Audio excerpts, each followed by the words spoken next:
Okay. So good news, only 5 out of the 8 cards are major arcana cards. Is that good news? I don't know. Hangman, Chariot, Wheel of Fortune, non-major arcana card for this card, the extra card for this deck, the Illumination, that I do count as a major arcana card, and the High Priestess. Those are your major arcanas.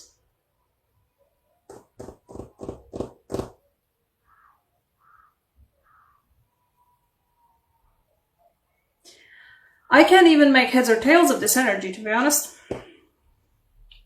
I'm going to show you the rest of the cards while I'm trying to make sense of this. We have the 3 of Pentacles, we have the aforementioned 9 of Swords, we have the Queen of Wands. Okay, what are you guys saying?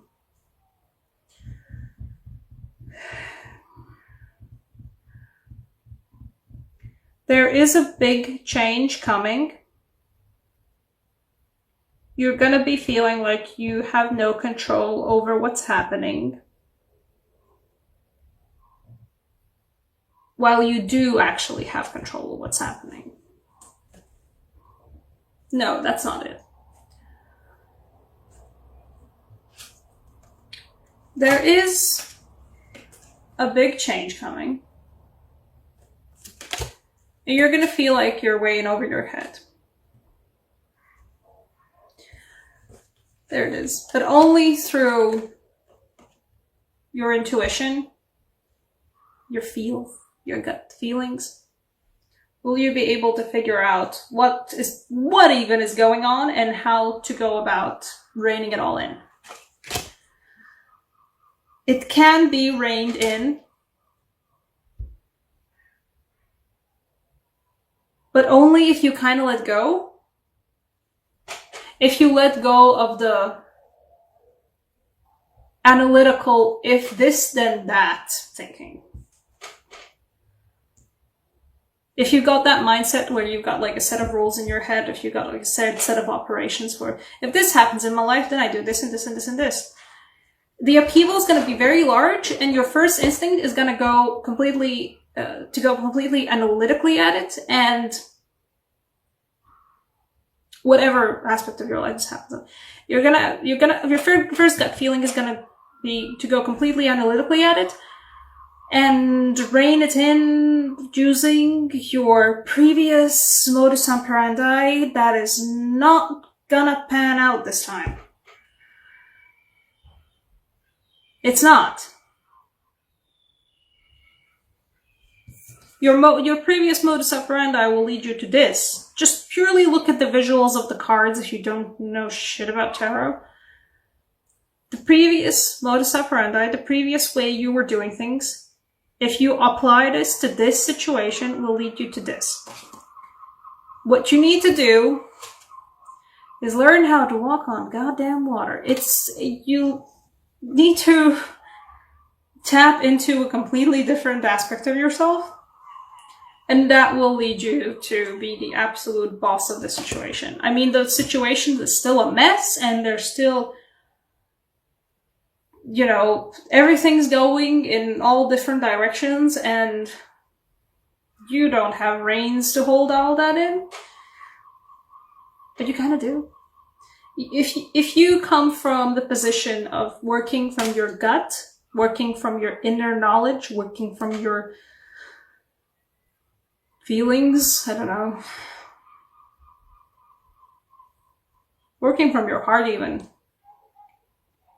you're going to be able to handle this. If not, then this. I mean, either way, probably this. Either way.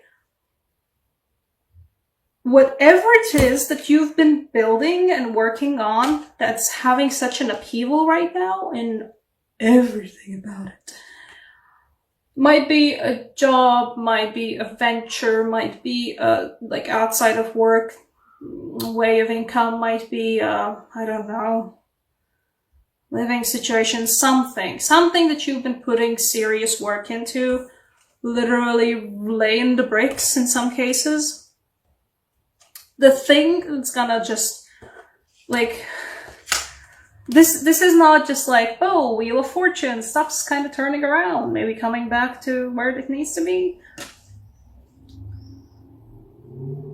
It's a major spin of the wheel, and it's not like the spin of the wheel where it's like, oh yes, and the Wheel of Fortune spins around, you know, like the world keeps spinning, and now it's summer again, where previously there was winter, and just keeps like nice and evenly spinning. No. The illumination gives the Wheel of Fortune like an actual Wheel of Fortune, like in TV shows where you just go spin and just spin it as hard as you can, and then just hope it lands on something good, or hope it lands on the best thing that it can. That's what that spinning will be like. That's what that upheaval will be like. It's gonna make your head spin too. And it's gonna be about something that you've been putting hours into, you've been putting work into, you've been putting effort into. And you're probably gonna be so anxious about it, you've been already anxious about it so much that you have sleepless nights, you can't sleep, you can't relax, everything's horrible. You feel like you're staring into the mouth of just so many swords. Why does the swan have so many swords in its mouth? What kind of a swan even are you? But that's what that will feel like. You're staring into the maw of something that's absolutely has the power to swallow you whole. It won't. But it won't anyway. But if you have the ability in you to connect more deeply with your intuitive side, with your feeling side, with everything, with this, with the delicate balance of walking on water. As in one particular commentary for this card, I said that it does make me think of Persephone's and Haiti with the pomegranates. The ability to be in both a goddess of spring and the queen of the underworld. Doing both. Being connected with both. If you have the power to connect more deeply with that, you will stop feeling like this. You will stop feeling like you're staring into the maw of so many teeth that are going to swallow you whole. Because you will be. This is an illusion. This feels like this, but that is an illusion.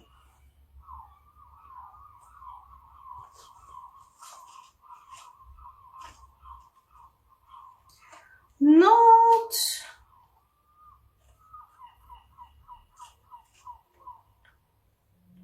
Where is the Queen of Wands?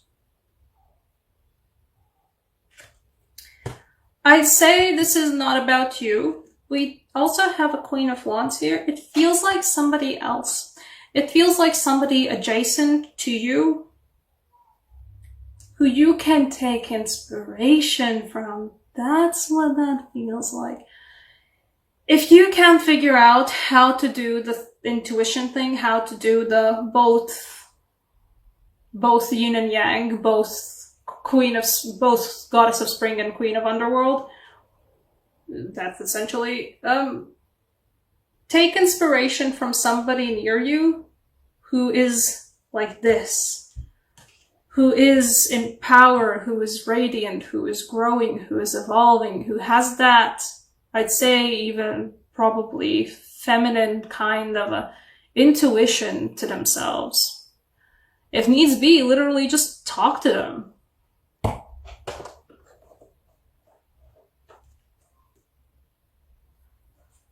You will... They will be around you. Somebody like that will be around you. I don't know whether it's somebody close to you romantically or a mother figure, perhaps a father figure, I don't know, some parent figure. But somebody who has that vibe with the universe, or even when you've seen that they've gone through times when they're just swamped, when they're just way in over their heads, but they still manage to retain that, yeah, I'm in over my head, but I've got I've got a vibe about where this is going. I've got a vibe about how to handle this, and they do. That person, okay, is where you get that inspiration from. Possibly somebody who is a past friend, a good past friend, or a good past relationship of any kind. A family friend that you had a really nice, close, and like a really nice relationship to.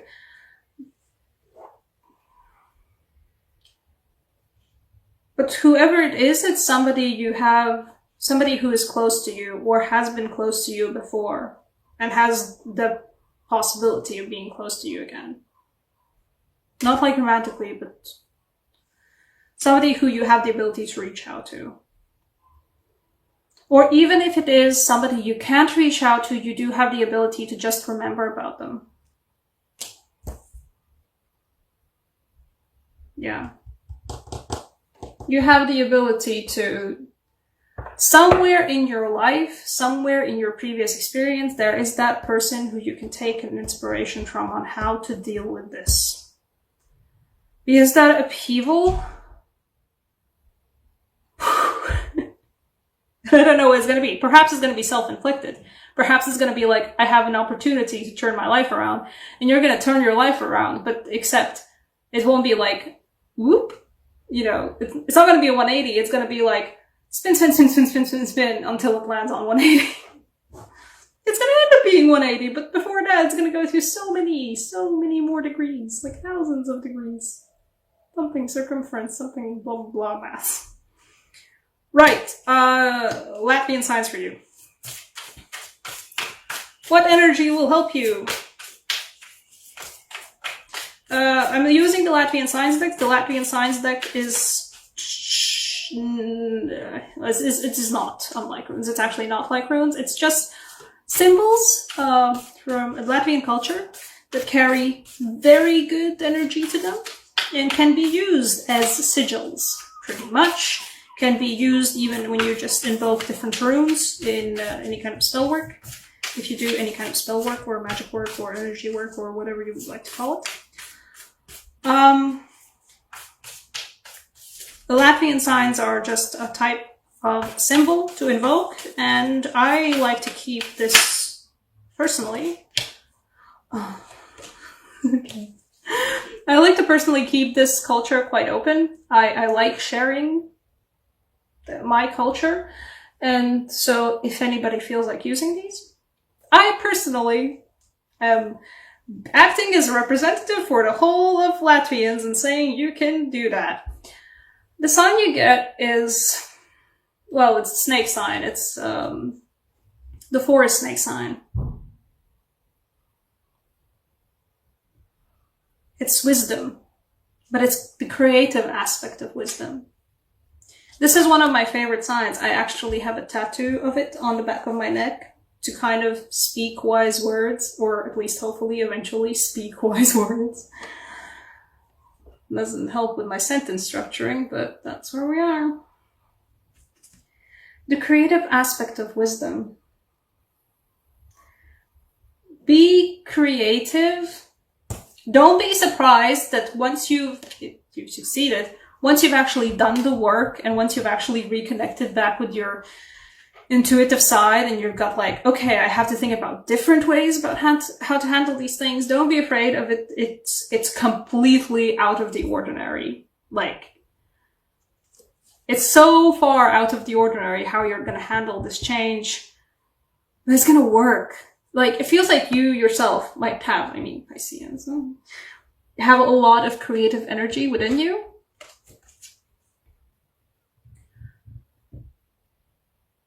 That creative energy kind of holds the universe together. I just said that, I guess. That creative energy holds the universe together. It can also hold this together. Well, it's a little bit like, whoa, what even is going on? If you are if you are pursuing a creative, whatever venture it is for yourself, that's where you're going to find the strength in. That's where you're going to find the oddest solution on how to deal with this.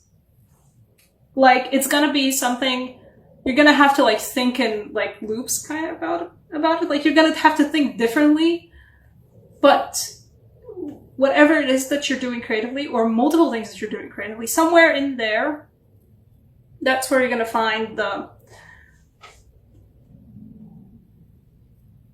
thing that's going to help you hold this all together and stop having sleepless nights over it. As I said, I'm happy to share with all these symbols, so take a screenshot or pause the video and draw it down. These can be used as sigils. These can be used as just signs of strength to keep around. You know, put it on a piece of paper, put it in your wallet, put it on a piece of paper, put it in your planner. Whatever item that you carry around, or wherever it is that the upheaval is happening, keep it close, and it's gonna help. Or it's gonna at least help with drawing that energy there. It's gonna help with getting that creative energy over there. And it's also wisdom in that sign. I mean, that's the wisdom sign. That's what the snake sign is, the wisdom sign. There's wisdom in that creativity. Not everything has to be like, if this then that, if this then that, like analytical, straight to the point, like kind of like programming. Like, it doesn't have to be that. No, there's wisdom in creativity. There's wisdom in the flow of things and figuring stuff out in a different way.